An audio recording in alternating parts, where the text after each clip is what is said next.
जय हिंद साथियों, स्वागत है आपका self study classes with Sumit Jain YouTube channel में। तो सभी साथी आ जाएं और एक बार जल्दी से वीडियो को लाइक कर दें। आज दोस्तों अपन कुछ महत्वपूर्ण प्रश्नों पर चर्चा करेंगे जो कि बहुत ही इंपॉर्टेंट हैं। जिन भी साथियों को मॉडल पेपर लेना है दोस्तों, वो मॉडल पेपर ले सकते हैं। आज मॉडल पेपर के कुछ नमूने, कुछ प्रश्नों को आज हम आपको बताने वाले हैं कि मॉडल पेपर में इस प्रकार के महत्वपूर्ण प्रश्नों का संकलन किया गया है, उसको आप सभी देख सकते हैं। देखो, द्विवेदी युग को जागरण सुधार काल की संज्ञा किसने दी है? तो सभी लोग बताएंगे। आंसर आपका क्या हो जाएगा? यहां पर फटाफट से आंसर बताना है आपको। द्विवेदी युग को जागरण सुधार काल की संज्ञा किसने दी है? बताइए। क्वेश्चन है आपके डॉक्टर नगेंद्र ने, आचार्य शुक्ल ने, नामवर सेन ने, राम कुमार वर्मा ने। फटाफट बताएं, द्विवेदी युग को जागरण सुधार काल की संज्ञा किसने दी है? ये क्वेश्चन आपसे पूछा गया है तो आपको बताना ही है और सभी लोग आंसर बताएं फटाक से। राइट आंसर आपका जा रहा है कि सर जागरण सुधार काल की जो संज्ञा दी है वो दी है डॉक्टर नगेंद्र ने, यानी कि आपका जो एक नंबर है वो बिल्कुल सही है। ठीक है, एक नंबर, बहुत बढ़िया। अगला क्वेश्चन देखो, कौन हिंदी को गवारू बोली कहते हैं? बहुत बढ़िया क्वेश्चन। हिंदी को गवारू बोली कौन कहते हैं?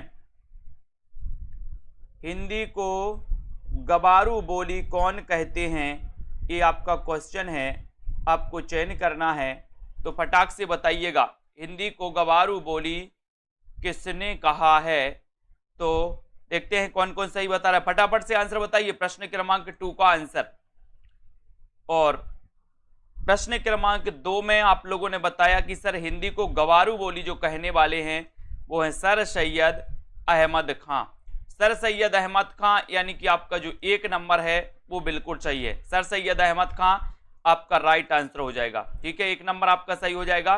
कविता संवर्धनी सभा के संस्थापक कौन थे? कविता संवर्धनी सभा के संस्थापक कौन थे? ये आपको बताना है प्रश्न क्रमांक 3 में आपको चयन करना है। सभी लोग बताएं, कविता संवर्धनी सभा के संस्थापक कौन थे? 3 नंबर का आंसर आपको चयन करना है और 3 में आपका सीधा आंसर जा रहा है कि सर कविता संवर्धनी सभा के जो संस्थापक थे वो संस्थापक थे कौन कौन थे? बताएं जल्दी से। आपका राइट आंसर चला जाएगा भारतेंदु। क्या है सही आंसर? कि सर कविता संवर्धनी सभा के जो संस्थापक थे वो थे भारतेंदु जी। ये नंबर आपका बिल्कुल सही हो जाएगा। वेरी गुड आंसर, बहुत बढ़िया। उत्तर भक्तमाल के रचनाकार कौन है? प्रश्न क्रमांक 4, उत्तर भक्तमाल के रचनाकार कौन है? इसका आंसर आपको चयन करना है। सभी लोग बताएं, उत्तर भक्तमाल के रचनाकार कौन है? ये आपका प्रश्न है, इसका आंसर आपको चयन करना है और सीधा सीधा आंसर आपका जा रहा है कि सर उत्तर भक्तमाल अगर आप पूछ रहे हो तो उत्तर भक्तमाल के जो रचनाकार हैं बताएं। सभी का आंसर आ गया कि सर उत्तर भक्तमाल ये भारतेंदु जी की रचना है। भक्तमाल किसकी रचना है? भक्तमाल के रचनाकार नाभादास हैं। ठीक है, और नवभक्तमाल राधाचरण गोस्वामी। ठीक है, नवभक्तमाल राधाचरण गोस्वामी। उत्तर भक्तमाल भारतेंदु जी, भक्तमाल नाभादास। ठीक है, वेरी गुड, बहुत बढ़िया। राम स्वरूप चतुर्वेदी ने रासो शब्द की उत्पत्ति किससे मानी है? बहुत अच्छा क्वेश्चन। प्रश्न क्रमांक 5 में आपको बताना है राम स्वरूप चतुर्वेदी ने रासो शब्द की उत्पत्ति किससे मानी है? किससे मानी है? सभी लोग बताएंगे। प्रश्न क्रमांक आपका 5 है। 5 का राइट आंसर आपको चयन करना है। 5 का सही आंसर क्या हो जाएगा? राम स्वरूप चतुर्वेदी ने रासो शब्द की उत्पत्ति किससे मानी है? प्रश्न क्रमांक आपका 5 है और 5 में सीधा आंसर देखते हैं कौन कौन सही बता रहा है इस प्रश्न को। 5 में राम स्वरूप चतुर्वेदी का पूछा है, गलत कर जाएंगे बहुत सारे लोग। कुरैशी जी बिल्कुल सही बता रहे हैं, बहुत बढ़िया।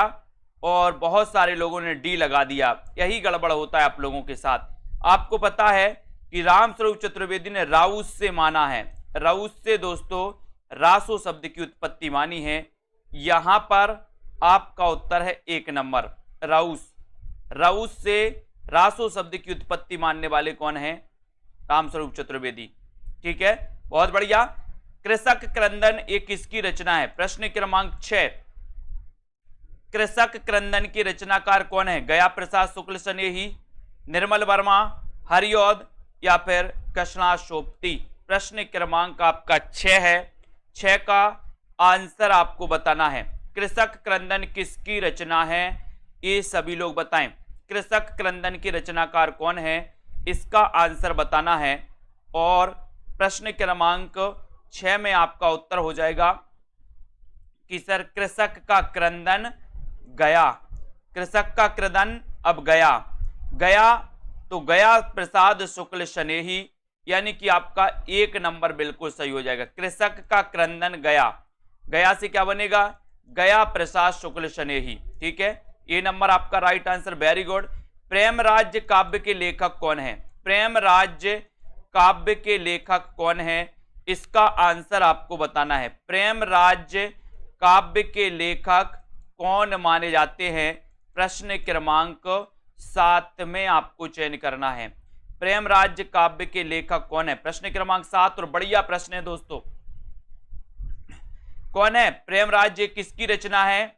ये बताना है। बताइए, प्रेम राज्य किसकी रचना है? क्वेश्चन थोड़ी सी दोस्तों डिफरेंट अलग होंगे, लेकिन बढ़िया क्वेश्चन। प्रेम राज्य की रचनाकार कौन है? और आपका सीधा आंसर जा रहा है कि सर प्रेम राज्य जो काव्य है, ये काव्य जयशंकर प्रसाद का। ठीक है, प्रेम राज्य की जय, प्रेम राज्य की जय, यानी ये नंबर आपका सही है। ये नंबर, वेरी गुड, बहुत बढ़िया आंसर। अगला क्वेश्चन देखो, अवध का किसान कवि किसे कहा जाता है? अवध का किसान कवि किसे कहा जाता है? अवध का किसान कवि किसे कहा जाता है? त्रिलोचन, मुक्तिबोध अज्ञेय या फिर नाथुराम शर्मा शंकर को? अवध का किसान कवि किसे कहा जाता है? बढ़िया क्वेश्चन है। प्रश्न क्रमांक 8 में आपको चयन करना है। बताएं, अवध का किसान कवि किसे कहा जाता है 8 नंबर में? और 8 नंबर में आपका सही आंसर है कि सर अवध का किसान कवि पूछा है, तो अवध के किसान कवि के पास कितने लोचन हैं? त्रिलोचन है, 3 लोचन हैं। ये नंबर आपका त्रिलोचन बिल्कुल सही हो जाएगा। ये नंबर आपका बिल्कुल सही आंसर, बहुत बढ़िया। अगले क्वेश्चन की ओर हम बढ़ेंगे दोस्तों। विकलांग श्रद्धा का दौर, ये किसकी रचना है? आपको बताना है। विकलांग श्रद्धा का दौर ये किसकी रचना है? क्वेश्चन अच्छा है, बहुत अच्छे से पढ़ देना। विकलांग श्रद्धा का दौर ये रचना किसकी मानी जाती है? कृष्णाशोपति की। बताइए, यशपाल, हरिशंकर परसाई या फिर धूमिल? विकलांग श्रद्धा का दौर ये रचना के लेखक कौन है? ये प्रश्न क्रमांक 9 में आपको बताना है। और विकलांग श्रद्धा का दौर यानी कि हरिशंकर परसाई, हरिशंकर परसाई, और सी नंबर आपका सही है। ठीक है, वेरी गुड, बहुत बढ़िया। प्रगतिशील साहित्य के मानदंड, इसके लेखक कौन है? प्रगतिशील साहित्य के मानदंड के लेखक कौन माने जाते हैं? जल्दी से बताओ। प्रगतिशील साहित्य के मानदंड के रचनाकार कौन है? प्रश्न क्रमांक आपका 10 है और 10 में आपको चयन करना है। बहुत ही अच्छा क्वेश्चन है। बताएं कुरैशी जी, प्रगतिशील साहित्य के मानदंड के रचनाकार कौन है? प्रश्न क्रमांक 10 में, और 10 में आपका सही आंसर हो जाएगा, क्या हो जाएगा? बोले सर प्रगतिशील साहित्य के मानदंड के जो रचनाकार हैं वो है रांगे राघव। ठीक है, बहुत सारे लोग कंफ्यूज हो रहे, कुछ लोग सी लगा रहे, जबकि आंसर है आपका रांगे राघव। यानी कि आपका जो 1 नंबर है रांगे राघव वो बिल्कुल सही है। कोई मुक्तिबोध बता रहा है, कोई रामविलास शर्मा बता रहा है, लेकिन आपका सही आंसर है प्रगतिशील साहित्य के मानदंड रांगे राघव। ठीक है, वेरी गुड। अगला क्वेश्चन देख लो। हिंदी भाषा की बोलियों के वर्गीकरण के आधार पर छत्तीसगढ़ी बोली बताना है। छत्तीसगढ़ी बोली है पूर्वी हिंदी, पश्चिमी हिंदी, पहाड़ी हिंदी या फिर राजस्थानी हिंदी। हिंदी भाषा की बोलियों के वर्गीकरण के आधार पर छत्तीसगढ़ी बोली बताना है। छत्तीसगढ़ी बोली है तो क्या है? ये दोस्तों आपके मॉडल पेपर से ही उठाया है मैंने। मॉडल पेपर जो आपके लिए जूनियर टेट के लिए बनाया है, उन्हीं जूनियर टेट के मॉडल पेपर से आपके लिए ये प्रश्न उठा करके लेकर आए हैं। ठीक है। तो यहां पर हिंदी भाषा की बोलियों के वर्गीकरण के आधार पर छत्तीसगढ़ी आपको मानी, अपन ने पढ़ा है अब छत्तीसगढ़ी, अब छत्तीसगढ़ी यानी कि पूर्वी हिंदी, ठीक है। ये नंबर आपका बिल्कुल सही हो जाएगा, ठीक है, वेरी गुड। किसके भक्तिपरक गीतों का संकलन अभंग के नाम से जाना जाता है? किसके भक्तिपरक गीतों का संकलन अभंग के नाम से जाना जाता है? ये आपको बताना है। नामदेव के, सहजोबाई, कबीर या फिर दादू दयाल के? कई बार मैंने ट्रिक से याद करवाया इस क्वेश्चन को। किसके भक्तिपरक गीतों का संकलन अभंग के नाम से जाना जाता है, ये आपको बताना है। और उत्तर प्रश्न क्रमांक 12 में आपका सही आंसर हो जाएगा नामदेव। नामदेव के भक्तिपरक गीतों का जो संकलन है वो अभंग के नाम से जाना जाता है, यानी कि ये नंबर आपका बिल्कुल सही है, ठीक है, वेरी गुड। महादेवी वर्मा की बौद्ध दर्शन से प्रभावित रचना कौन सी है? प्रश्न क्रमांक 13, महादेवी वर्मा की बौद्ध दर्शन से प्रभावित रचना कौन सी है? ये आपको चयन करनी है। बताते जाएं फटाफट से, क्या हो जाएगा सही आंसर? महादेवी वर्मा जी जिनका जन्म हुआ था 1907 को, और इनकी बौद्ध दर्शन से प्रभावित जो रचना है वो रचना कौन सी है, ये आपसे पूछा गया। और आपका उत्तर है डी नंबर, यानी कि रश्मि। रश्मि यानी डी नंबर आपका बिल्कुल सही है, ठीक है, D right answer, very good. बौद्ध दर्शन से प्रभावित रचना कौन सी है? रश्मि, डी नंबर। पा ध्वनि का उच्चारण स्थान आपको बताना है। पा ध्वनि का उच्चारण स्थान कौन सा है? दंत, ओष्ठ, मूर्धन्य, मूर्धन्य या फिर कंठ? पा ध्वनि का उच्चारण स्थान क्या है? ये आपके लिए क्वेश्चन दिया गया है। जिन भी साथियों को जूनियर सुपर टेट के टॉप 2000 प्रश्नों की दोस्तों क्या करना है, प्रैक्टिस करनी है। टॉप 2000 क्वेश्चन, टॉप 2000 क्वेश्चन के 20 टेस्ट बनाए गए हैं, जिनको भी करना है अभी आप लोगों के लिए ऑफर है, ठीक है। आप लोग कहें तो और अच्छा ऑफर आप लोगों के लिए दे देंगे, जितने भी हमारे साथी हैं। सिर्फ आप बताएं कि सर हमें प्रैक्टिस करनी है, तो आप लोग बता सकते हैं। पा ध्वनि का उच्चारण स्थान है 14 का आंसर, और 14 में आपका राइट आंसर जा रहा है ओष्ठ है। ओष्ठ यानी कि बी नंबर आपका सही है, ओष्ठ आपका राइट आंसर है। शशांक शब्द का पर्यायवाची शब्द क्या है? शशांक शब्द का पर्यायवाची शब्द क्या है, ये आपको बताना है प्रश्न क्रमांक 15 में। शशांक शब्द का पर्यायवाची शब्द आपको बताना है प्रश्न क्रमांक 15 का आंसर। और 15 में आपका देखो पर्यायवाची कौन कौन सही बता रहा है। शशांक शब्द का पर्यायवाची शब्द कौन सा है?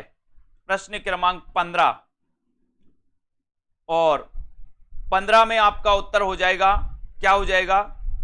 चंद्रमा, यानी कि आपका सी नंबर बिल्कुल सही हो जाएगा।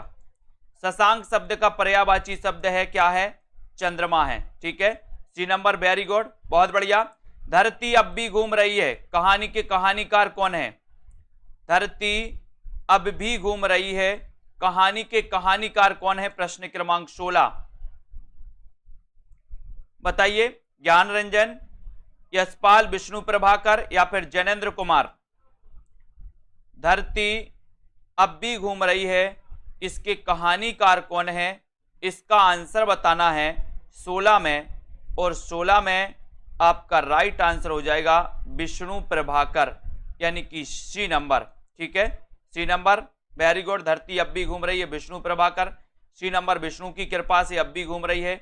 हिंदी का प्रथम ज्ञानपीठ पुरस्कार किस कवि को दिया गया? किस कवि को दिया गया हिंदी का प्रथम ज्ञानपीठ पुरस्कार?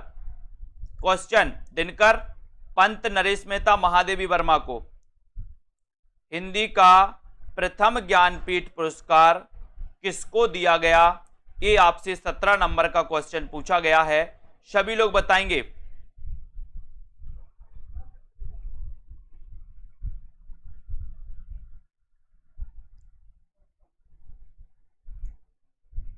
हिंदी का प्रथम ज्ञानपीठ पुरस्कार किस कवि को दिया गया? प्रश्न क्रमांक 17 में, और 17 का आंसर है आपका सुमित्रानंदन पंत को। और किस रचना के लिए दिया गया? चिदंबरा के लिए दिया गया, ठीक है, चिदंबरा, बी नंबर आपका चिदंबरा बिल्कुल सही है, वेरी गुड। सुजान विनोद की रचनाकार कौन है? बताइए। सुजान विनोद, सुजान विनोद किसकी रचना है? घनानंद की, कबीर, देव या फिर पद्माकर की। देखो बहुत सारे लोग गलत बताएंगे। अब सुजान विनोद के रचनाकार कौन है? सुजान विनोद के रचनाकार कौन है? प्रश्न क्रमांक 18 में आपको चयन करना है। और देखो घनानंद बता दिया कमला ठाकुर जी ने। और बताओ, अजय शर्मा जी ने घनानंद लिख दिया। और बताओ, और बता दिया रोहित कुमार जी ने घनानंद, कालिंदी जी ने घनानंद बता दिया। बहुत बढ़िया। और बता दो घनानंद कौन कौन बता रहे हैं। बहुत बढ़िया। यही तो गड़बड़ होता है। पुलिस सर बन रहा था लेकिन गलत करके आ गए। मैंने याद करवाया था सुजान को विनोद देव, विनोद देव अपन ने याद किया था।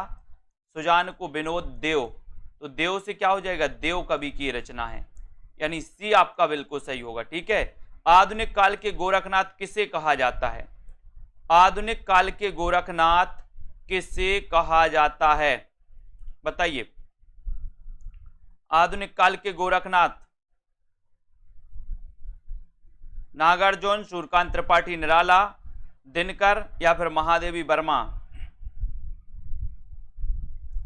हाँ, सुजान सागर घनानंद की है। वेरी गुड कुरैशी जी। और आधुनिक काल के गोरखनाथ, गोरखनाथ किसे कहा जाता है? प्रश्न क्रमांक 19 में। और 19 में बिल्कुल सही है कि सर आधुनिक काल के गोरखनाथ कहा जाता है। किसको कहा जाता है? बाल गोविंद जी, नागार्जुन बता दिया। बहुत सारे। नागार्जुन को तो कबीर कहा जाता है, आधुनिक काल का कबीर। आधुनिक काल का कबीर नागार्जुन को कहा जाता है। आधुनिक काल का गोरखनाथ पूछा है आपसे, तो गोरखनाथ कहा जाता है निराला जी को, सूर्यकांत त्रिपाठी निराला। बी नंबर आपका सही है। निराला जिन्होंने बताया उनका आंसर सही है। नागार्जुन जिन्होंने बताया वो सुन लो कि नागार्जुन को कबीर कहा जाता है। सहजता का कवि किसे कहा जाता? प्रश्न क्रमांक 20 में। सहजता का कवि, यही गलतियां होती हैं। सहजता का कवि रसखान, शिवपूजन सहाय, भवानी प्रसाद मिश्र या फिर दुष्यंत को? सहजता का कवि किसे कहा जाता है? ये बढ़िया आंसर है। प्रश्न पूछा गया आपसे 20 नंबर में और बहुत बढ़िया आंसर बताया राम किशन जी ने कि सर सहजता का कवि तो भवानी प्रसाद को कहा जाता। मोहित जी बहुत बढ़िया है ना। शांति देवी जी 20 का बी बता रहे। शिवपूजन सहाय बता दिया इनने। ममता जी ने भी बता दिया उन। बहुत बढ़िया, बहुत बढ़िया। ब्रजेश जी ने भी बी बता दिया। आपको पता होनी चाहिए मंजू जी, भवानी प्रसाद मिश्र को सहजता का कवि कहा जाता है। सी नंबर आपका बिल्कुल सही है। ठीक है, सी नंबर राइट आंसर। मैं देख रहा हूं सबके कमेंट आज। चांदी का जूता मारना मुहावरे का सही अर्थ क्या है? 21। चांदी का जूता मारना मुहावरे का सही अर्थ क्या है? अधिक लाभ कमाना, रिश्वत देना, परास्त कर देना या फिर धोखा देना? चांदी का जूता मारना मुहावरे का सही अर्थ क्या है? ये आपसे क्वेश्चन है। बहुत बढ़िया क्वेश्चन है प्रश्न क्रमांक 21 में। और देखते हैं कौन कौन सही बता रहा है।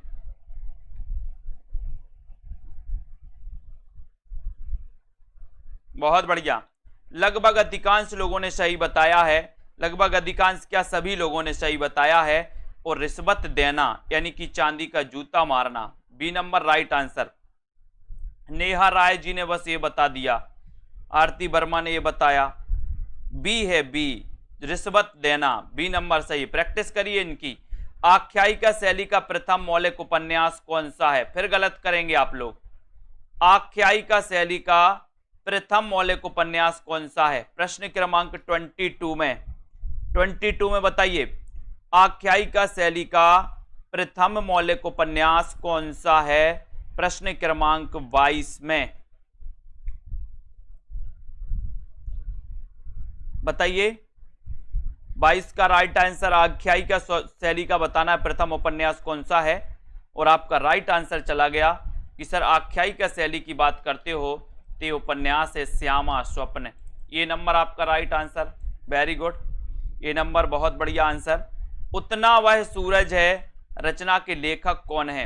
उतना वह सूरज है रचना के लेखक कौन माने जाते हैं?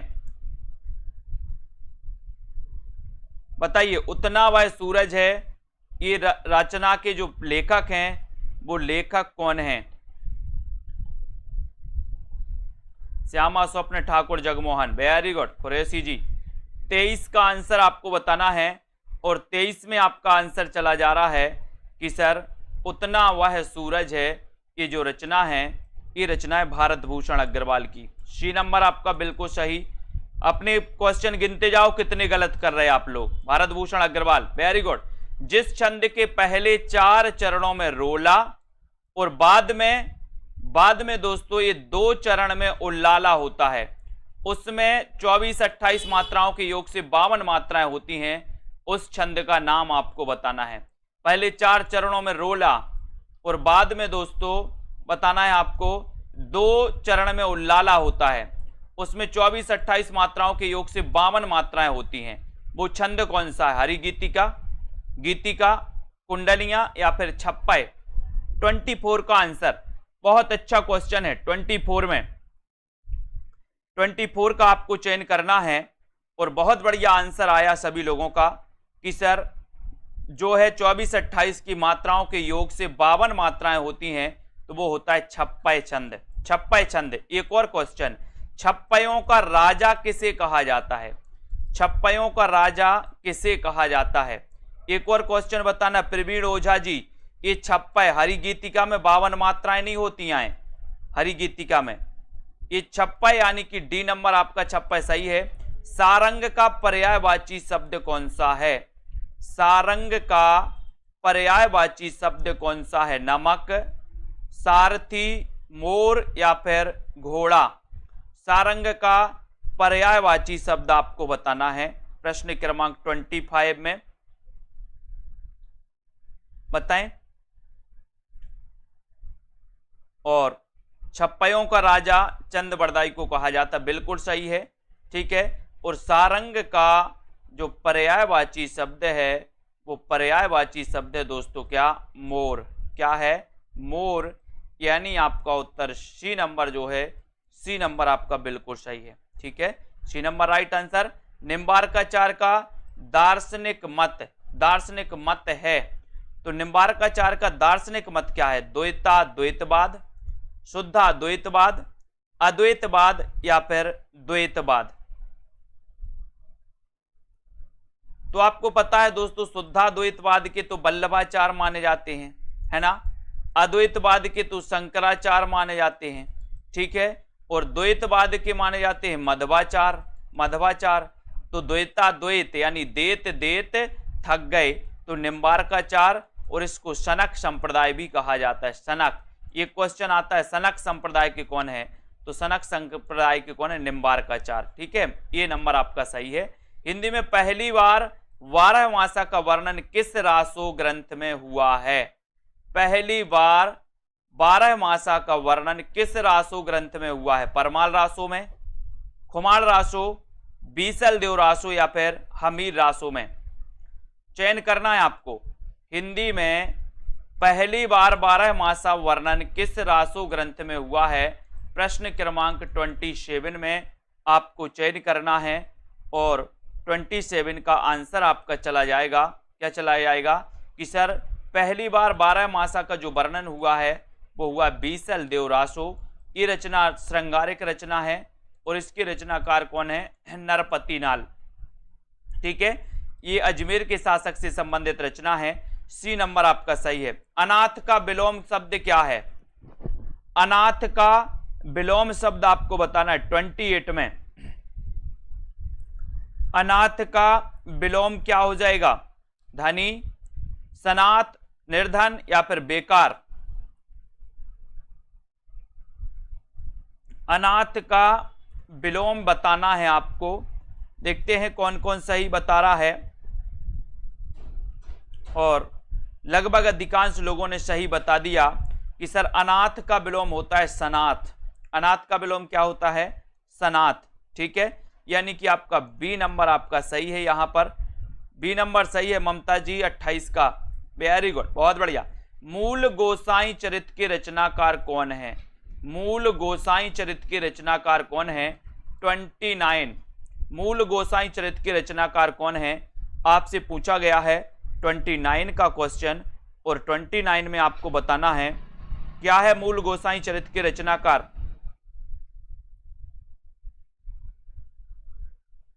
और सभी लोग लगभग सही आंसर बता रहे हैं कि सर मूल गोसाई चरित्र के जो रचनाकार हैं वो हैं बेड़ी माधव दास, यानी आपका जो बी नंबर है बेड़ी माधव दास, बी नंबर आपका बिल्कुल सही है, बेड़ी माधव दास राइट आंसर है।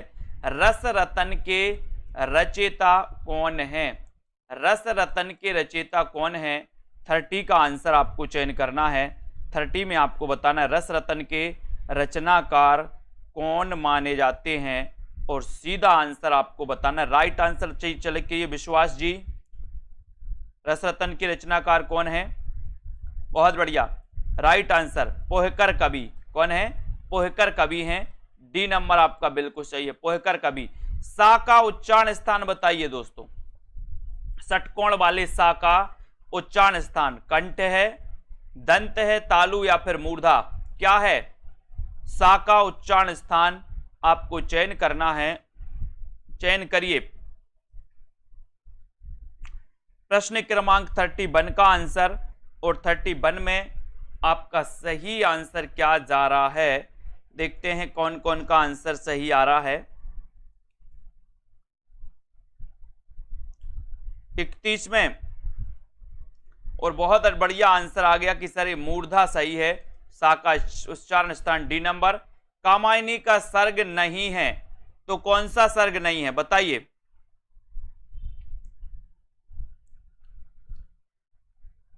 थर्टी टू का आंसर, कामायनी का कौन सा सर्ग नहीं है। अब मैंने आपसे बोला था कि आपको कामायनी के अगर 15 सर्ग याद हैं तो आप इस क्वेश्चन को हल कर सकते हो, अगर 15 सर्ग याद नहीं है तो इस क्वेश्चन को आप क्या कर पाओगे, गलत कर पाओगे। लेकिन आपको कामायनी के 15 सर्ग, जितने भी सर्ग यहां से क्वेश्चन आता है, ये पूरे सर्ग क्रमबद्ध याद होनी चाहिए 32 में, और 32 में आपका राइट आंसर इच्छा, इच्छा ये कामायनी का सर्ग नहीं है, बाकी आपका श्रद्धा, लज्जा, ईर्ष्या ये हैं, ठीक है, बहुत बढ़िया, वेरी गुड ममता जी, बहुत बढ़िया, ठीक है, D number right answer. Prasad ji के किस नाटक का कथानक बौद्धों के पतन का पतन के काल का है दोस्तों, पतन के काल का है। प्रसाद जी का वह नाटक कौन सा है जिसका कथानक बौद्धों के पतन के काल का है, ध्रुव स्वामिनी, करुणालय, राजश्री या फिर बैसाख। प्रश्न क्रमांक 33 में, और सही आंसर जा रहा है 33 का, 33 में आपका सही आंसर चला जाएगा कि सर ये जो बैसाख है, बैसाख ये बिल्कुल सही है, इसका कथानक बौद्धों के पतन का कथानक माना जाता है, यानी डी नंबर आपका सही हो जाएगा। मुसरत निसा जी डी नंबर है, डी नंबर, ठीक है, वेरी गुड, डी नंबर जिन्होंने बताया। मीनम जी डी नंबर है। चंद्रगुप्त नाटक की नायिका कौन है, बहुत अच्छा क्वेश्चन, 34वां प्रश्न, चंद्रगुप्त नाटक की नायिका कौन है, अलका, कल्याणी, मालविका या फिर कॉर्नेलिया। चंद्रगुप्त नाटक की नायिका कौन है, 34 का आंसर आपको चयन करना है, और 34 में सभी लोग लगभग सही बता रहे हैं कि सर चंद्रगुप्त की जो नायिका हैं वो नायिका कौन है, 34 में कॉर्नेलिया, बहुत बढ़िया, डी नंबर आपका सही है।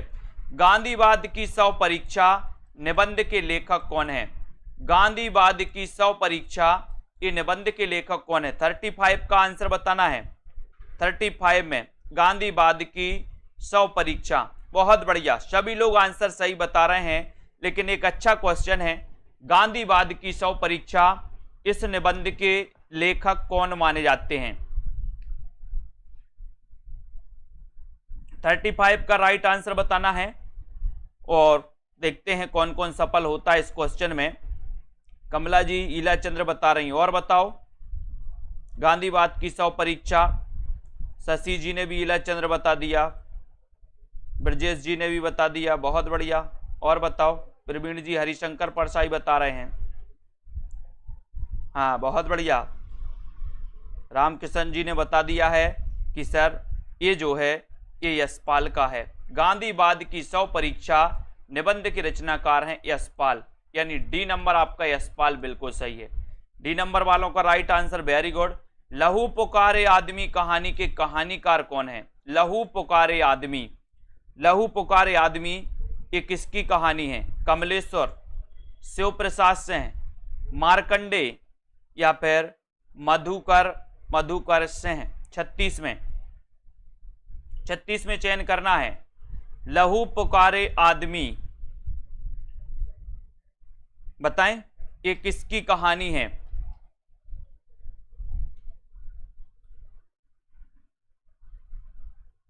अर्चना पाल जी ए बता रही हैं, मंजू जी सी बता रही हैं, भाभी शिक्षिका सी बता रही हैं 36 का।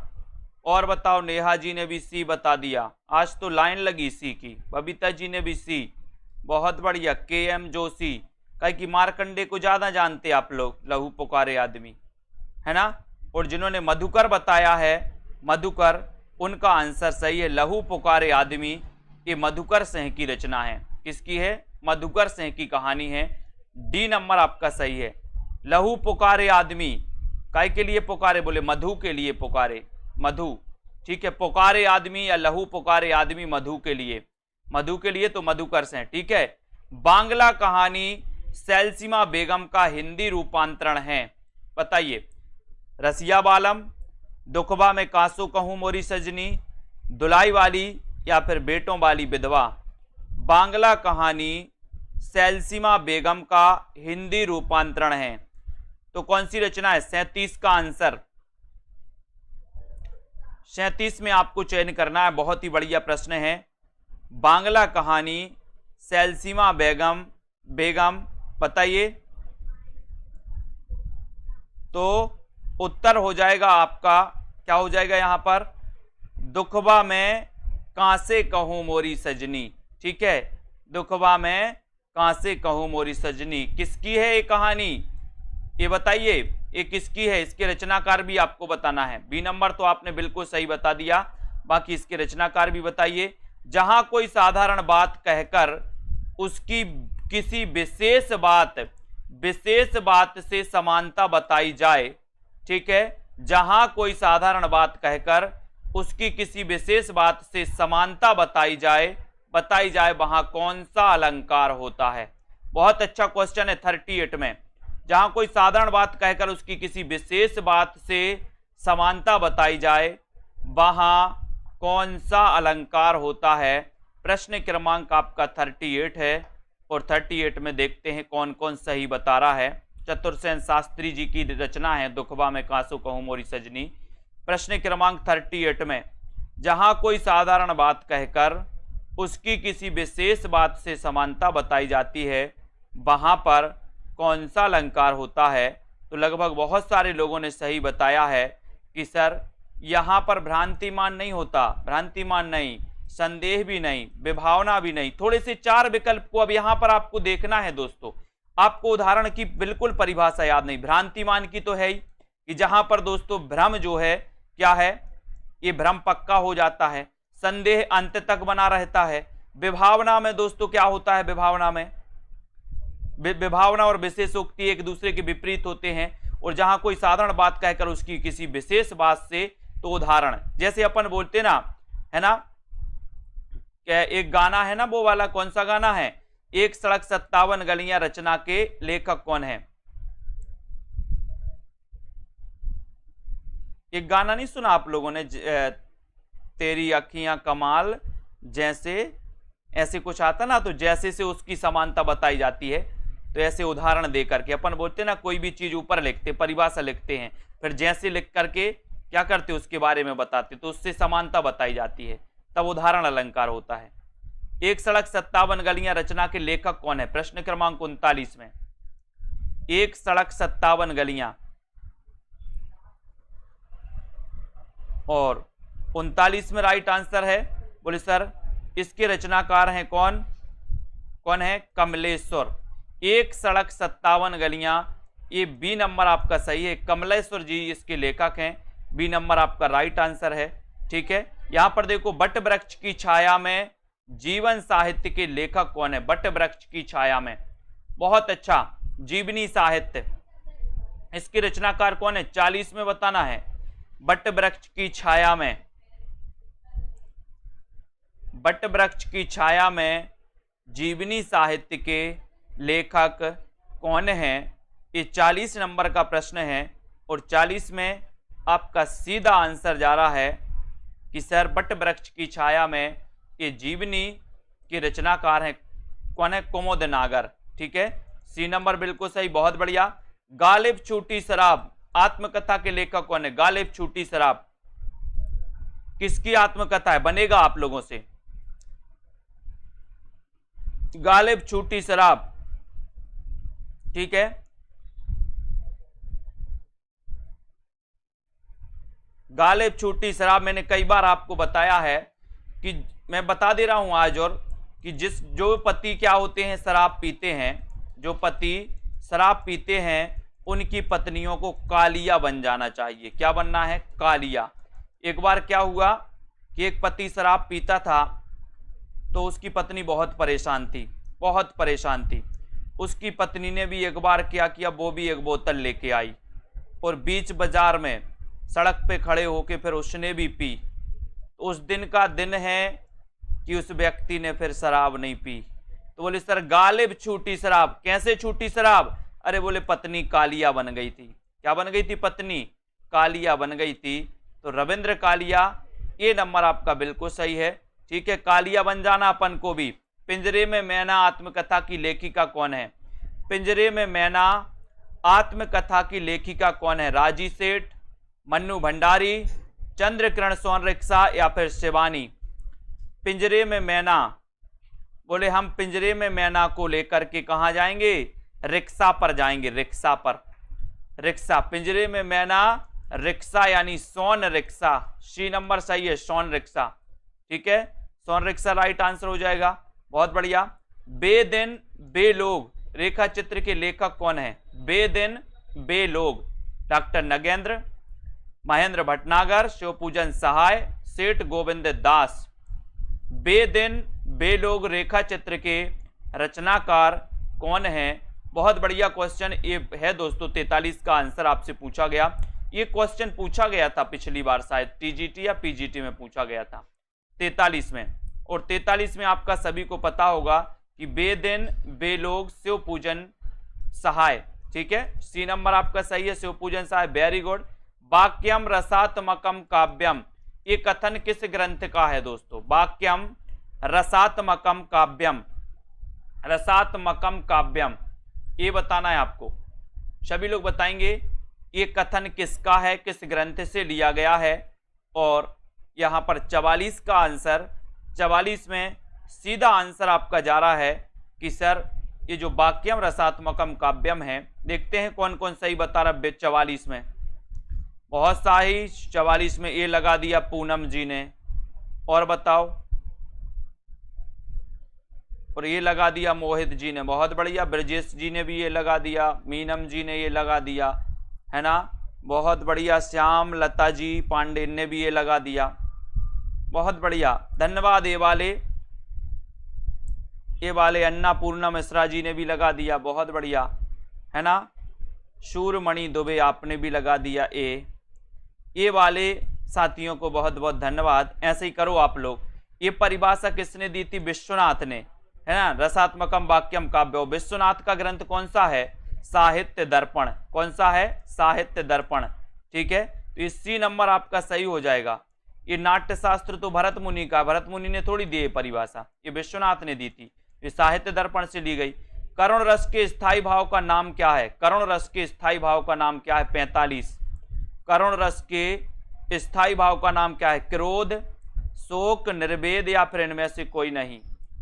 करुण रस के स्थायी भाव का नाम क्या है, ये आपको बताना है 45 का। 45 में आपको, और सरल है कि सर करुण रस का स्थायी भाव जो है शोक है। वेरी गुड, बी नंबर आपका बिल्कुल सही है। ठीक है, ठेस शब्द है संकर, तत्सम, तद्भव या फिर देशज। ठेस कैसा शब्द है? ठेस कैसा शब्द है? संकर शब्द है, तत्सम है, तद्भव है या फिर देशज है? प्रश्न क्रमांक आपका 46 है और 46 में आपने सही बताया है कि सर जो ठेस शब्द है ये ठेस शब्द है देशज। कैसा शब्द है ये? देशज शब्द है। डी नंबर आपका बिल्कुल सही हो जाएगा। ठीक है, वेरी गुड। मुहावरा किस भाषा का शब्द है बाल गोविंद जी? मुहावरा बताना है, मुहावरा किस भाषा का शब्द है? बहुत अच्छा क्वेश्चन है। 47 नंबर। अपन मुहावरे पढ़ते तो हैं लेकिन मुहावरा किस भाषा का शब्द है ये भी अपन को पता होनी चाहिए। 47 में 47 का आंसर चयन करिए। मुहावरा किस भाषा का शब्द है ये आपको बताना है। 47 का आंसर, और 47 में आपका सही जा रहा है कि सर जो मुहावरा है ये अरबी भाषा का शब्द है। किस भाषा का शब्द है? अरबी। अरबी का है बाल गोविंद जी, अरबी यानी बी नंबर। ठीक है, अरबी का शब्द है मुहावरा, बी नंबर आपका सही हो जाएगा। 47 में उर्दू किस भाषा का शब्द है? उर्दू, प्रश्न क्रमांक 48। उर्दू किस भाषा का शब्द है? तुर्की, फारसी, अरबी या फिर संस्कृत? उर्दू किस भाषा का शब्द है? प्रश्न क्रमांक 48 में बहुत अच्छा क्वेश्चन पूछा गया है। उर्दू किस भाषा का शब्द है ये पूछा गया, और आपका शायद जो क्वेश्चन है वो जा रहा है तुर्की। बहुत बढ़िया रामकिशन जी। उर्दू किस भाषा का शब्द है? तो ये तुर्की भाषा का शब्द है। ये नंबर आपका बिल्कुल सही है, वेरी गुड, बहुत बढ़िया।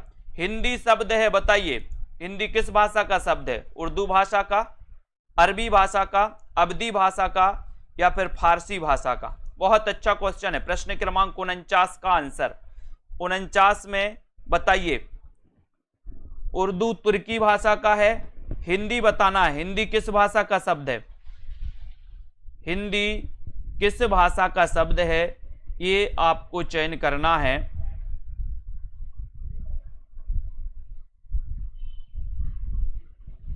और देखते हैं कौन कौन सही बता रहा है। हिंदी, और सही आंसर चला गया कि सर हिंदी जो है ये फारसी भाषा का शब्द है, यानी आपका डी नंबर जो चला गया वो बिल्कुल सही है। बहुत बढ़िया, डी नंबर आपका राइट आंसर है। हिंदी फारसी भाषा का शब्द है। संस्कृत के ऐसे शब्द जिन्हें हम ज्यों का त्यों प्रयोग में लाते हैं दोस्तों, उन्हें क्या कहते हैं? 50 का आंसर, 50 का राइट आंसर बताना है। संस्कृत के ऐसे शब्द जिन्हें हम ज्यों का त्यों प्रयोग में लाते हैं उन्हें क्या कहते हैं? 50 में आपको चयन करना है, उन्हें क्या कहते हैं?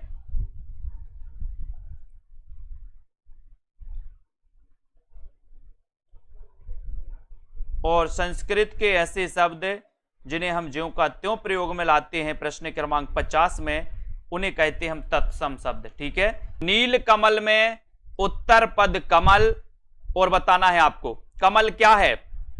उत्तर पद जो कमल है ये कमल क्या है? विशेषण है, विशेष है, विशेष विशेषण है या फिर इनमें से कोई नहीं? नील कमल, नील कमल में कौन सा समास होता है? कर्मधारय समास। ठीक है, लेकिन आपको बताना है कि उत्तर पद जो कमल है वो क्या है, बताएं, फटाक से बताएं। 51 का आंसर, और 51 में सभी लोग बताएंगे। 51 का राइट आंसर देखो बहुत सारे लोग सी बता रहे हैं। मोहित जी ने सी बता दिया, और बताओ क्या बता रहे हैं कौन कौन? और बहुत सारे लोगों ने बिल्कुल सही आंसर बताया है कि सर जो कमल है ये कमल विशेष है, और जो नील है वो क्या है? विशेषण है, यानी जिसकी विशेषता बताई जाए वो विशेष कहलाता है, और जो विशेषता बताता है वो क्या कहलाता है? विशेषण। तो नील यहां पर क्या है? विशेषण, क्योंकि नील कमल, यानी कि दोस्तों कमल क्या है? विशेष, और नील विशेषता बता रहा है कि कमल जो है वो नीला है ना? तो याद रखते ना, ये विशेषण और विशेष, तो यहां पर कमल क्या है? विशेष, यानी कि ये नंबर आपका बिल्कुल सही है। ठीक है, साप्ताहिक शब्द किस प्रकार का विशेषण है? साप्ताहिक शब्द किस प्रकार का विशेषण है? गुणवाचक है, संख्यावाचक है, परिमाणवाचक है या फिर सार्वनामिक विशेषण है? साप्ताहिक का बताना है प्रश्न क्रमांक 52 में। फटाफट आंसर बताएंगे तो मजा आएगा आपको भी, और जल्दी से, और देखते जाएं कितने नंबर आपके आ रहे हैं। साप्ताहिक शब्द किस प्रकार का विशेषण है यहां पर प्रश्न क्रमांक 52 में, और 52 में आपने बिल्कुल सही आंसर बताया कि साप्ताहिक जो है ये संख्यावाचक है, यानी बी नंबर आपका करेक्ट। वेरी गुड, बहुत बढ़िया। कौन सा शब्द समूहवाचक प्रत्यय नहीं है? समूहवाचक प्रत्यय कौन सा नहीं है? 53 में आपको चयन करना है।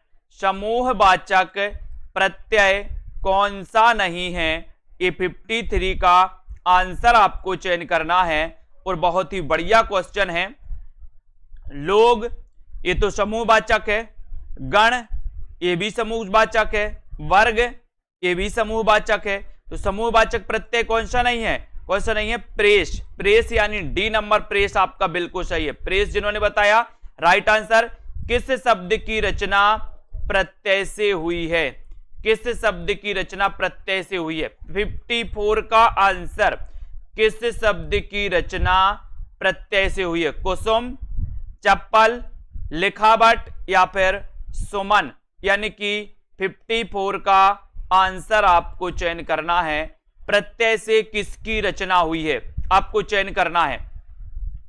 बताइए अंकित गुप्ता जी। तो अधिकांश लोग 54 में चयन कर रहे हैं। सर सी नंबर लगा दो। वेरी गुड, लगा दिया सी नंबर, लिखावट। ठीक है, सी नंबर सही, वेरी गुड। आचार्य भरत ने कितने अलंकारों का उल्लेख किया है? बहुत अच्छा क्वेश्चन है। आचार्य भरत ने कितने अलंकारों का उल्लेख किया है 55 में? प्रश्न क्रमांक 55 में आपको चयन करना है कि आचार्य भरत ने कितने अलंकारों का उल्लेख किया है। और अधिकांश लोग बता रहे हैं, कौन कौन सही बता रहे हैं? हर्षिता जी बताइए कितने प्रकार के? 8 बता दिया सूर्यमणि जी ने। और बताओ, 8 बता रहे हैं। और कौन? सुषमा जी। और बता दो, और बता दो। कल्पना जी ने भी 8 बता दिया। वेरी गुड, बहुत बढ़िया। डी नंबर वालों के लिए बहुत बहुत धन्यवाद। 2 भी नहीं, 6 भी नहीं, 8 भी नहीं। कितने? 4। भरत ने, आचार्य भरत ने या भरत मुनि ने 4 अलंकारों का उल्लेख किया है। कितने अलंकारों का? 4 अलंकारों का। 8 रस, रस 8। ये 8 के चक्कर में आपने गड़बड़ कर दिया, रस के चक्कर में गड़बड़ कर दिया प्रश्न डी वालों ने, क्योंकि भरत मुनि ने 8 रस माने और 4 अलंकार। यही होता है गड़बड़। पूछा अलंकार था, बता दिया रस। बहुत बढ़िया, 8 रस 4 अलंकार। ठीक है। अनुप्रास अलंकार के कितने भेद हैं? 56 का आंसर आपको बताना है। अनुप्रास अलंकार के कितने भेद हैं आपको बताना है। राइट आंसर 5, 3, 4 या फिर 2। अनुप्रास अलंकार आपने पढ़ा है, तरण, तनुजा, तट, तमाल, तरुवर, बहुछाए। बोले कौन सा अलंकार है? अनुप्रास। अब अनुप्रास के कितने भेद होते हैं बताइए? 5 होते, 3, 4 या फिर 2 होते हैं। 56 का आंसर कितने होते हैं? राइट आंसर चला गया 5। अनुप्रास अलंकार के कितने भेद हैं? 5 भेद हैं। 5 भेद, ये नंबर बिल्कुल सही, वेरी गुड। जब किसी अत्यंत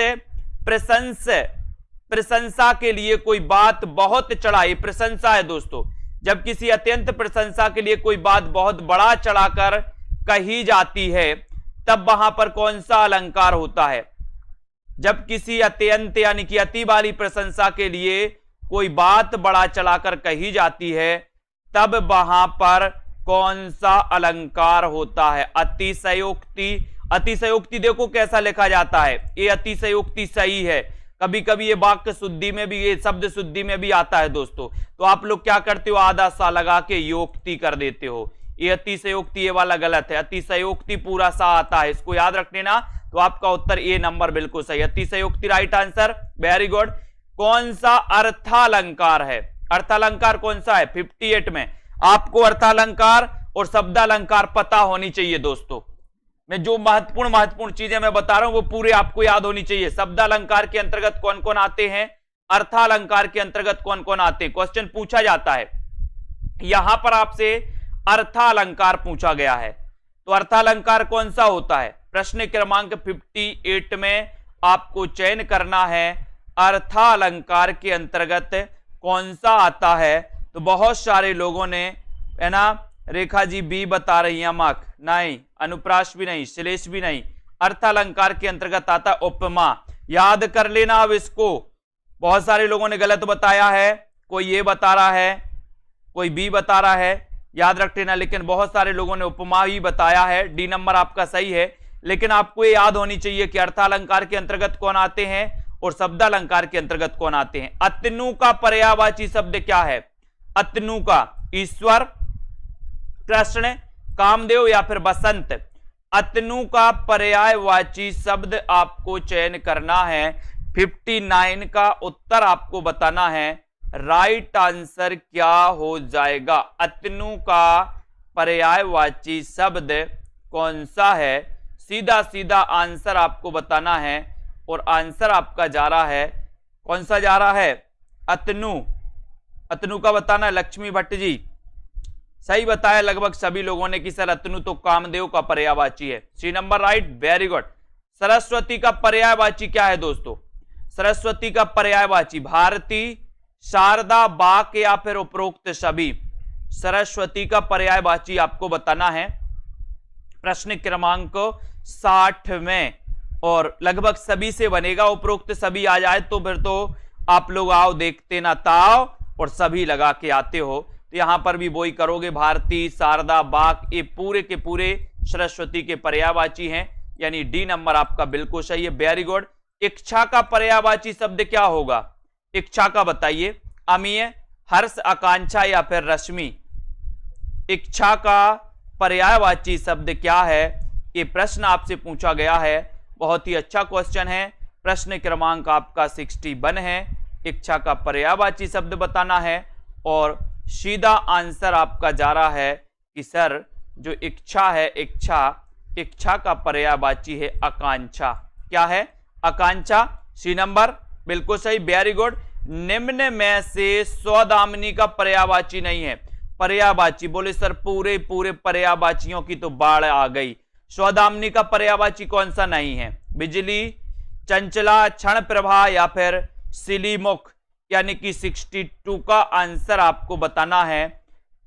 सौदामिनी का पर्यायवाची कौन सा नहीं है? नहीं है बताना है।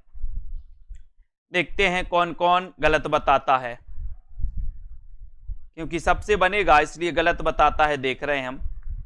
ठीक है, तो लगभग सभी लोगों ने आंसर राइट बता दिया है। बहुत बढ़िया, वेरी गुड। लक्ष्मी जी ने बस गलत बता दिया, सी नंबर।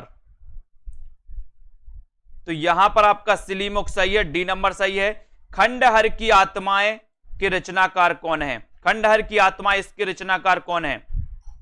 ईलाचंद जोशी, चंद्रधर शर्मा गुलेरी, उदय प्रकाश या फिर मुकुटधर पांडे। प्रश्न क्रमांक 63 में आपको चयन करना है। खंडहर की आत्माएं इसके रचनाकार कौन है? अपन ने कई बार याद करवाया है कि सर खंडहर की जो आत्माएं हैं ये क्या होती हैं? क्या होती हैं? कभी कभी जोश में आ जाती हैं। तो खंडहर की आत्माएं ईलाचंद्र जोशी, यानी एक नंबर आपका बिल्कुल सही है। एक नंबर राइट, एक नंबर, वेरी गुड, बहुत बढ़िया। सी बता रही भाभी शिक्षिका जी, गलत। अगला क्वेश्चन, कितना बड़ा झूठ कहानी किसकी है? कितना बड़ा झूठ ये कहानी किसकी है? संजय पाठक जी, प्रश्न क्रमांक 64 में बताना है।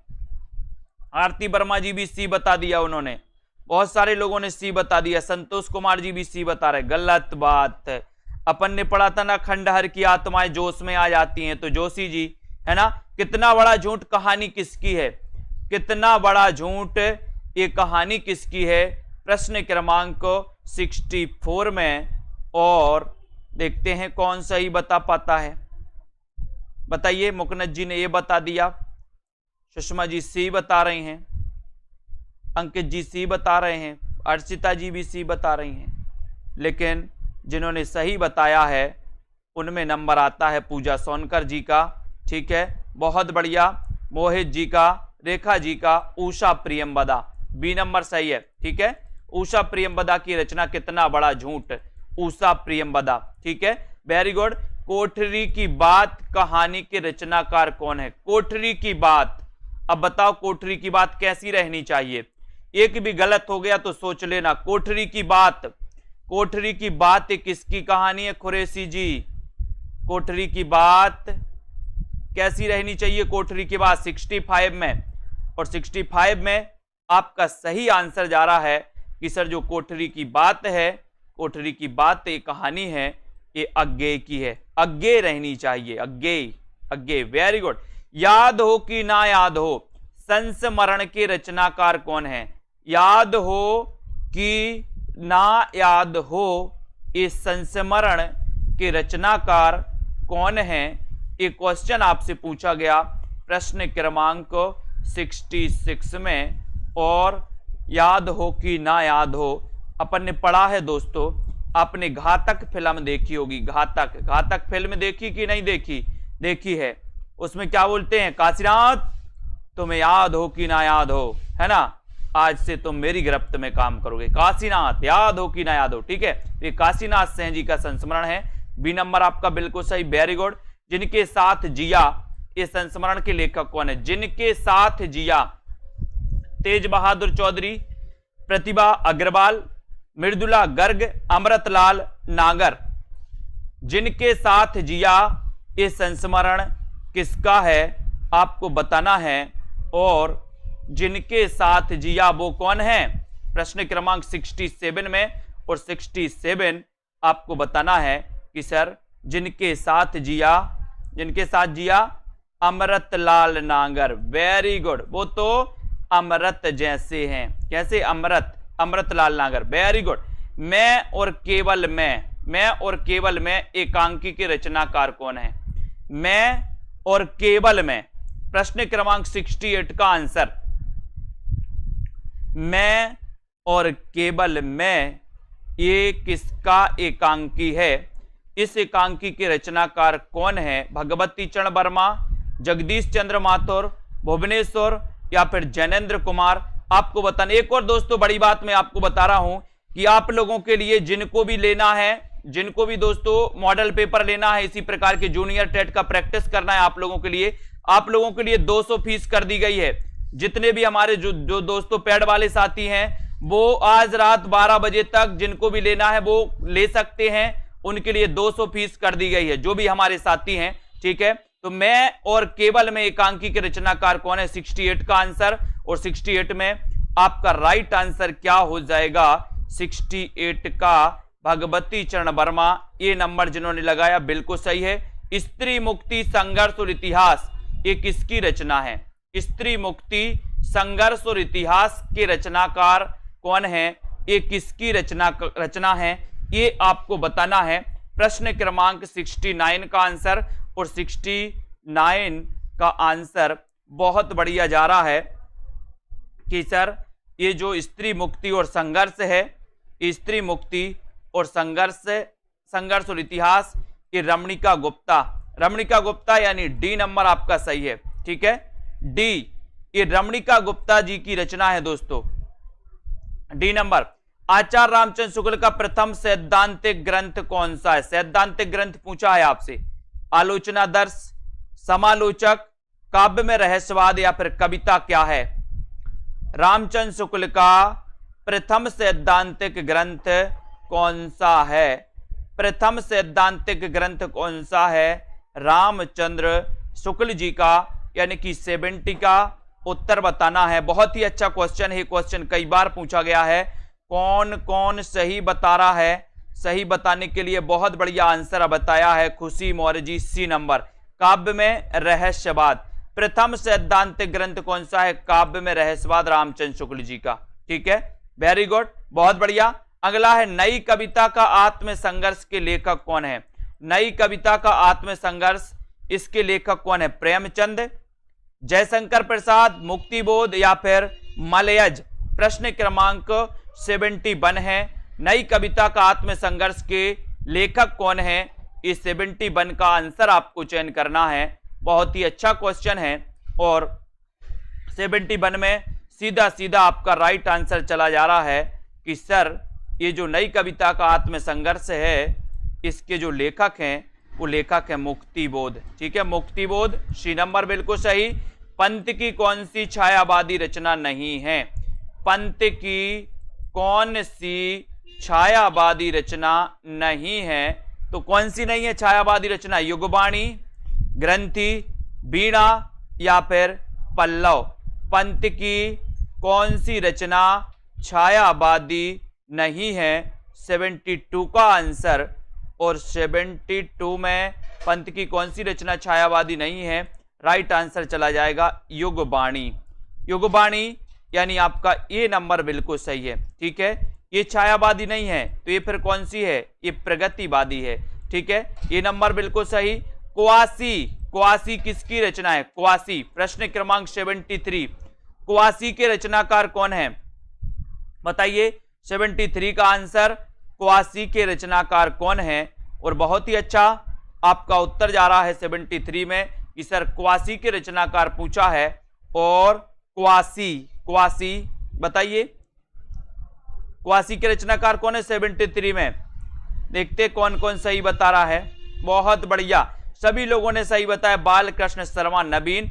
छायावाद की प्रथम प्रयोगशाला किससे माना जाता है? एक और क्वेश्चन, छायावाद की प्रथम प्रयोगशाला किससे माना जाता है? झरना, पल्लव, यामा या फिर निहार? बताइए। प्रश्न क्रमांक 74 में 74 छायावाद की प्रथम प्रयोगशाला कौन सी या किसे माना जाता है? 74 का आंसर और राइट आंसर है झरना। झरना, वेरी गुड, ये नंबर राइट आंसर। बहुत बढ़िया। इन मुसलमान हरिजनन पे कोटिन हिंदू बारी, ये पंक्ति किसकी है? इन मुसलमान हरिजनन पे कोटिन हिंदू बारी, ये जो पंक्ति है ये पंक्ति किसकी है? ये आपको बताना है। इन मुसलमान हरिजनन पे लगभग सभी को पता है कि सर ये पंक्ति तो भारतेंदु जी की है। D number, very good. आधुनिक हिंदी काव्य का बेतालिक किसे कहा जाता है? आधुनिक हिंदी काव्य का बेतालिक किसे कहा जाता है?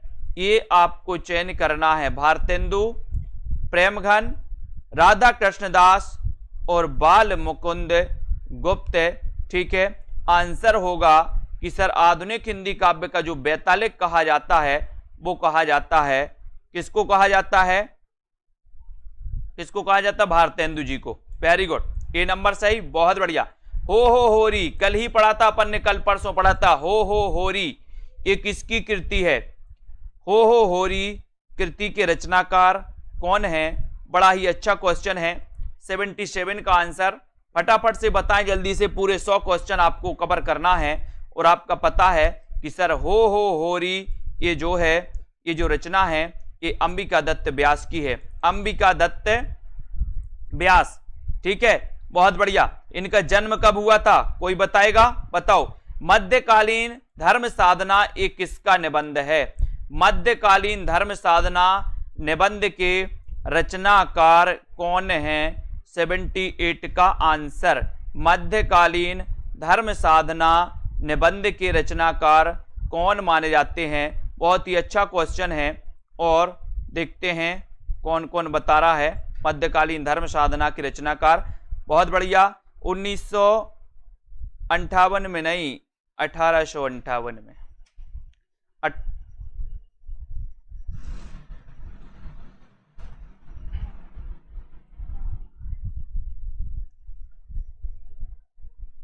तो यहां पर राइट आंसर क्या हो जाएगा? हजारी प्रसाद द्विवेदी। सी नंबर सही है, वेरी गुड। भूत के पांव किसकी व्यंग रचना है? भूत के पांव, भूत के पांव ये किसकी रचना मानी जाती है? 79 में। और 79 का उत्तर बताना है। और भूत के पांव ये जो रचना है दोस्तों ये हरिशंकर परसाई जी की है। ठीक है, बी नंबर आपका सही, वेरी गुड आंसर। किस प्रकार के निबंधों में बुद्धि तत्व प्रमुख होता है? किस प्रकार के निबंधों में बुद्धि तत्व प्रमुख होता है? भावात्मक, वर्णात्मक, विवरणात्मक या फिर विचारात्मक? किस प्रकार के निबंधों में बुद्धि तत्व प्रमुख होता है? आपको चयन करना है और प्रश्न क्रमांक 80 का उत्तर बताना है। बहुत ही अच्छा क्वेश्चन है दोस्तों। किस प्रकार के निबंधों में बुद्धि तत्व प्रमुख होता है? प्रश्न क्रमांक 80 में।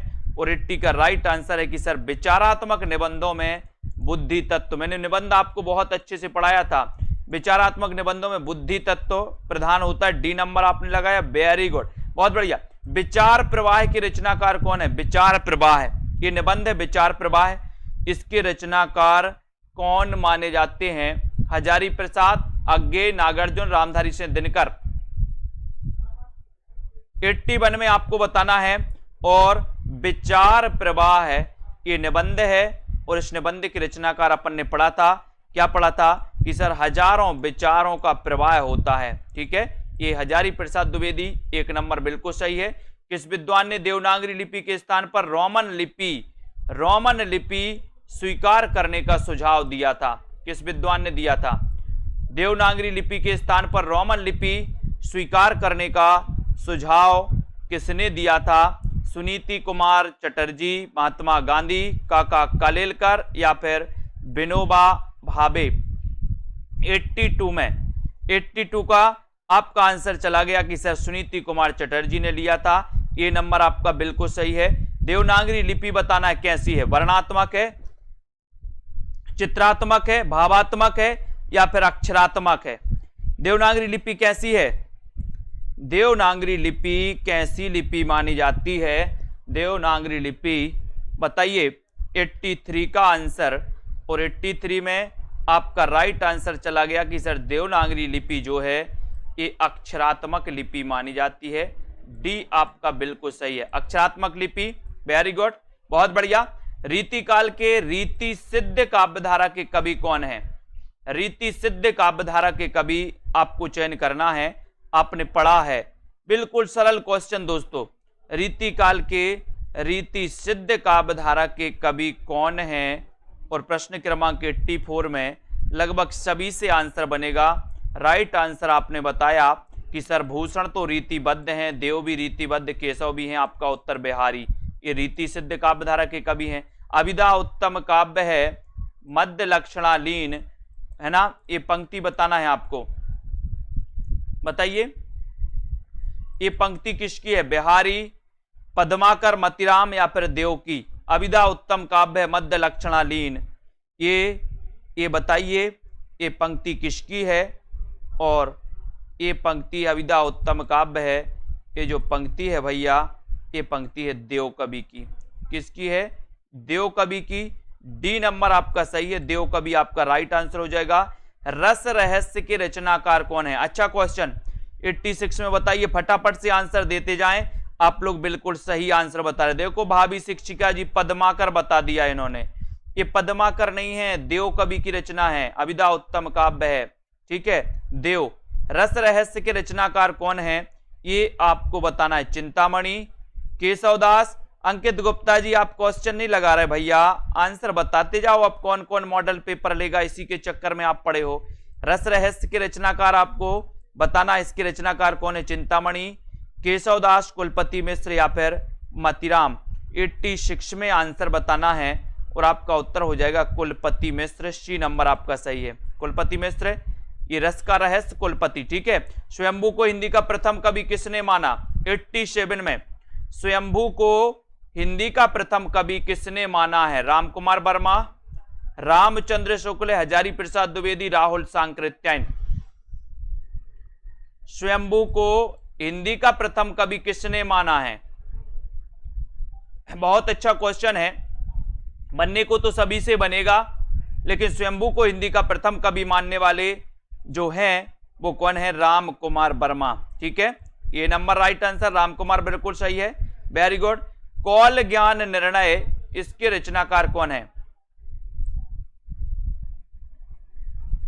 कौल ज्ञान निर्णय के रचनाकार कौन है? गोरखनाथ, जालंधरनाथ, गोपीचंद्र, मत्येंद्रनाथ। कौल ज्ञान निर्णय, इसके रचनाकार कौन है? 88 का आंसर, 88 में आपका सही आंसर क्या हो जाएगा? और भोलेनाथ मच्छेंद्रनाथ। मच्छेंद्र से मच्छर, मच्छर क्या होते? बोले सर मच्छर कोल के खाते, आपको कोल के। ठीक है, तो मच्छेंद्रनाथ याद रख लेना। गोरखनाथ नाथ संप्रदाय के प्रवर्तक माने जाते, नाथ पंथ के। पंच पांडव चरितरास के रचनाकार कौन है? पंच पांडव चरितरास इसके रचनाकार आपको बताना है। शालिभद्र सूरी, आसगु, नरपतिनाल या फिर दलपति विजय। पंच पांडव चरितरास के रचनाकार कौन माने जाते हैं? ये अच्छा क्वेश्चन है और 89 का उत्तर बताना है। 89 और पंच पांडव चरितरास के जो रचनाकार माने जाते हैं दोस्तों, आपने उत्तर बताया है। बताइए 89 में कौन है? शालिभद्र सूरी, जिन्हें कि गणपति चंद्रगुप्त ने हिंदी का प्रथम कवि माना। ये नंबर बिल्कुल सही है। पुस्तक जल्लड़ हत्य दे चल गज्जन रबकाज। जल्लड़ का आपको बताना है दोस्तों, ये जल्लड़ को कौन सी पुस्तक देने का इसमें वर्णन किया गया है? कौन सी पुस्तक देने का? बीसलदेव रासो, हमीर रासो, पृथ्वीराज रासो या फिर विजयपाल रासो। पुस्तक जल्लड़ हत्य दई चली गज्जन रबकाज, इसमें जल्लड़ के बारे में बताना कि जल्लड़ को कौन सी पुस्तक दिए जाने का वर्णन है। प्रश्न क्रमांक 90 में 90 का उत्तर बताइए और आपका सही आंसर चला गया पृथ्वीराज रासो। ठीक है, बी नंबर पृथ्वीराज रासो हिंदी का प्रथम महाकाव्य। रंग दे बसंती चोला नाटक के रचनाकार कौन है? रंग दे बसंती चोला सुरेंद्र वर्मा, मोहन राकेश, भीष्म साहनी, विनोद रस्तोगी। 91 रंग दे बसंती चोला नाटक के रचनाकार कौन है? 91 का आंसर आपसे पूछा गया है और आपने उत्तर बता दिया है कि सर यहां पर उत्तर है भीष्म साहनी। बहुत बढ़िया। रंग दे बसंती चोला भीष्म साहनी, सी नंबर सही है। भुवनेश्वर निम्न में से किसके लिए प्रसिद्ध हैं? भुवनेश्वर किसके लिए प्रसिद्ध है? ऐतिहासिक नाटक के लिए, समस्या नाटक के लिए, सामाजिक नाटक के लिए या फिर असंगत नाटक के लिए? भुवनेश्वर किसके लिए प्रसिद्ध हैं? 92 का आंसर आपको चयन करना है। उत्तर क्या हो जाएगा? भुवनेश्वर किसके लिए प्रसिद्ध हैं 92 में? और 92 का आपका राइट आंसर हो जाएगा कि सर ये जो भुवनेश्वर हैं ये असंगत नाटक के लिए जाने जाते हैं। असंगत नाटक है ना। इन्होंने आपके एक तांबे के कीड़े, आपने इनकी दोस्तों रचना पढ़ी होगी, तांबे के कीड़े। और यहां पर आपका डी नंबर बिल्कुल सही। किस शब्द में द्विगु समास है? बताइए द्विगु समास किस में है? अच्छा क्वेश्चन है। द्विगु समास तो आपसे बनेगा ही। दोपहर, नीलकंठ, कनफटा या फिर मंदबुद्धि, किसमें द्विगु समास है? आपको बताना है द्विगु समास किसमें है। और लगभग सभी को पता है कि सर संख्यावाची द्विगु यानी कि ए नंबर सही है। दोपहर में द्विगु समास है। Very good. किस क्रम में बहुब्रीहि समास है? बहुब्रीहि समास का उदाहरण नहीं है पूछा है। बताइए कौन सा नहीं है? सिंहवाहिनी, हिरण्यगर्भ, वसुंधरा या फिर देशवासी। बहुब्रीहि समास किसमें नहीं है? अच्छा क्वेश्चन है। बहुब्रीहि समास किसमें नहीं है? 94 का आंसर। 94 का आपका सही आंसर क्या जा रहा है? बहुब्रीहि समास नहीं है। तो किसमें नहीं है? आंसर चला गया कि सर बहुब्रीहि समास पूछा है तो देशवासी। बाकी दोस्तों डी नंबर लगाना 94 में डी। बहुत बढ़िया। देशवासी में नहीं है। रामवृक्ष बेनीपुरी की कौन सी कृति यात्रा वृत्त की है?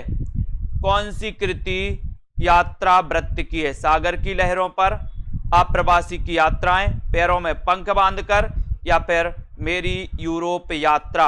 रामवृक्ष बेनीपुरी की कौन सी कृति यात्रा वृत्त संबंधी है?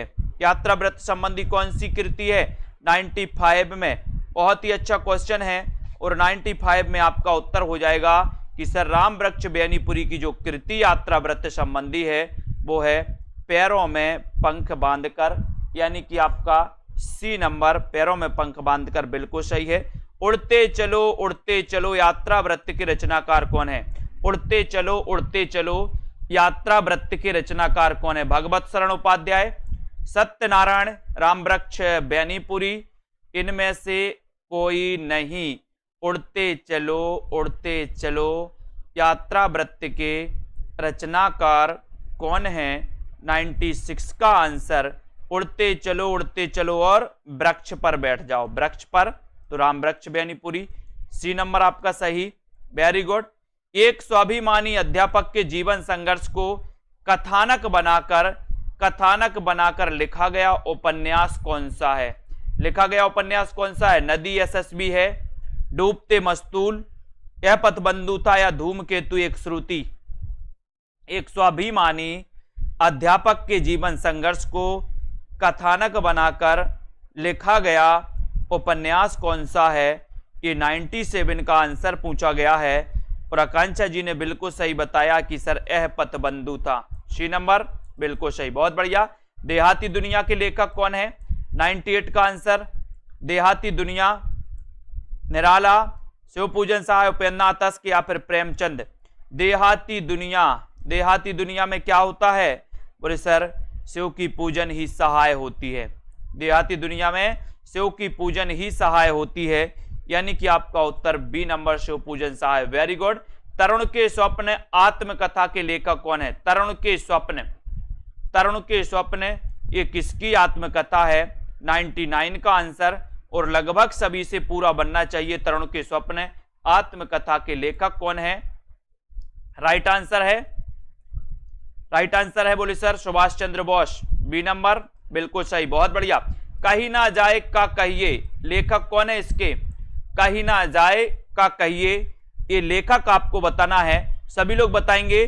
और जूनियर सुपर टेट का जो मॉडल पेपर है सिर्फ आप लोगों के लिए, पेड वालों के लिए, जितने भी हमारे साथी हैं उनके लिए ये रात 12 बजे तक 200 रुपए कर दिया गया है इसका प्राइस। तो जिनको भी इसमें प्रैक्टिस करना है 200 में 2000 क्वेश्चन इसमें आपके रहेंगे। एक के 100 नंबर के मॉडल पेपर जिसमें व्याकरण और साहित्य दोनों सम्मिलित रहेगा। कहीं ना जाए का कहिए कि लेखक कौन है? प्रश्न क्रमांक 100 में, और आपका उत्तर हो जाएगा भगवती चरण वर्मा। बी नंबर आपका बिल्कुल सही है, ठीक है, बी नंबर राइट आंसर। बहुत बढ़िया, बहुत बहुत धन्यवाद सभी साथियों के लिए। और अध्ययन करते रहें, वीडियो को लाइक करते रहें दोस्तों, और इसी प्रकार से निरंतर आपको अध्ययन करना है, ठीक है। सभी लोग जुटे रहें अपनी तैयारी में, और जो जो आपके दोस्तों बाकी रह गए हैं उनकी तैयारी जरूर करें, ठीक है। और दोस्तों लाइक करें और लगे रहें अध्ययन में, ठीक है। बहुत बढ़िया, जय हिंद।